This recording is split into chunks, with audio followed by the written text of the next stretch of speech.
ಅಡಿಯಲ್ಲಿ ಸುಮಾರು 10 ಕೋಟಿ ಕಾಮಗಾರಿಗಳಿಗೆ ಇವತ್ತು ನಾವು ಗುದ್ಲಿ ಪೂಜೆ ಮತ್ತು ಶಂಕುಸ್ಥಾಪನೆ ಮಾಡಿದ್ದೀವಿ.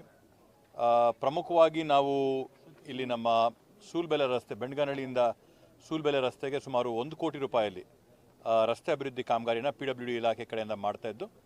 ಅದೇ ಸೂಲ್ಬೆಲೆ ಗ್ರಾಮದಲ್ಲಿ ಏನು ನಮ್ಮ KEB ಸ್ಟೇಷನ್ ಇದೆ, KEB ಸ್ಟೇಷನ್ ಹಿಂಭಾಗದಲ್ಲಿ ಸಮಾಜ ಕಲ್ಯಾಣ ಇಲಾಖೆ ಕಡೆಯಿಂದ ಸುಮಾರು 3 ಕೋಟಿ ರೂಪಾಯಿಗಳ ವೆಚ್ಚದಲ್ಲಿ ಒಂದು ನೂತನವಾದಂಥ ಹಾಸ್ಟೆಲ್ ನಿರ್ಮಾಣ ಕಾಮಗಾರಿಗೂ ಕೂಡ ಇವತ್ತು ನಾವು ಗುದ್ಲಿ ಪೂಜೆ ಮಾಡಿದ್ದೀವಿ.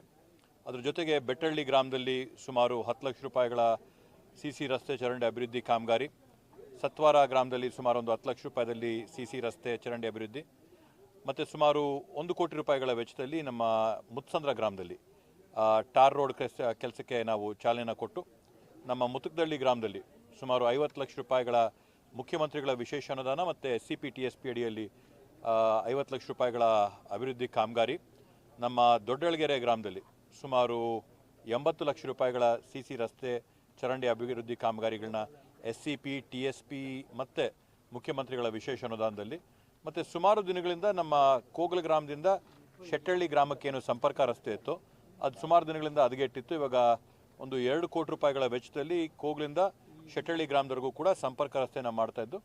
ಅದ್ರ ಜೊತೆಗೆ ನಮ್ಮ ಬೂನಹಳ್ಳಿ ಗ್ರಾಮ ಮತ್ತು ಇಲ್ಲಿ ಬಾಲೇನಹಳ್ಳಿ ಗ್ರಾಮದಲ್ಲಿ ಪ್ರತಿ ಗ್ರಾಮದಲ್ಲಿ ಕೂಡ 25 ಲಕ್ಷ ರೂಪಾಯಿ ಮುಖ್ಯಮಂತ್ರಿಗಳ ವಿಶೇಷ ಅನುದಾನದಲ್ಲಿ ಸುಮಾರು ಒಟ್ಟಾರೆ ಎಲ್ಲ ಸೇರಿಸಿದ್ರೆ ಒಂದು 10 ಕೋಟಿ ರೂಪಾಯಿಗಳ ಕಾಮಗಾರಿಗಳನ್ನ ನಾವು ಇವತ್ತು ಚಾಲನೆಯನ್ನು ಕೊಟ್ಟಿದ್ದೀವಿ.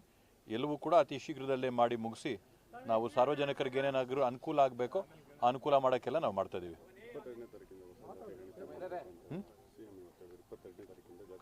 ಇವಾಗ ತಮ್ಗೆಲ್ಲರಿಗೂ ತಿಳಿದಂಗೆ ಈಗ ಏನು ಜಾತಿ ಜನಗಣತಿ ನಾವು ಒಳ ಮೀಸಲಾತಿಗೆ ಈಗಾಗಲೇ ಎಲ್ಲ ಕೂಡ ರೀಎನ್ಯೂಮರೇಷನ್ ಅಂತೇಳಿ ಎಲ್ಲ ಆಯಿತು. ಇವಾಗ ಅದ್ರ ಜೊತೆಗೆ ಜಾತಿ ಗಣತಿಯಲ್ಲಿ ಕೂಡ ಎಲ್ಲ ಜಾತಿ ಜನವಾರು ನಂಬರ್ಗಳನ್ನ ನಾವು ತೊಗೊಂಡು ಮತ್ತೊಮ್ಮೆ 22ನೇ ತಾರೀಕಿಂದ ಪ್ರಾರಂಭ ಆಗುತ್ತೆ. ಅದರಲ್ಲಿ ಸುಮಾರು 54 ಪ್ರಶ್ನೆಗಳ ಪಟ್ಟಿ ಕೂಡ ಇದೆ.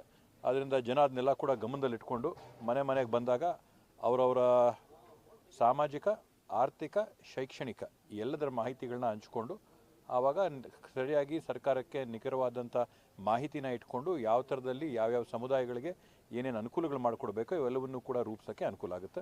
ಎಲ್ಲರೂ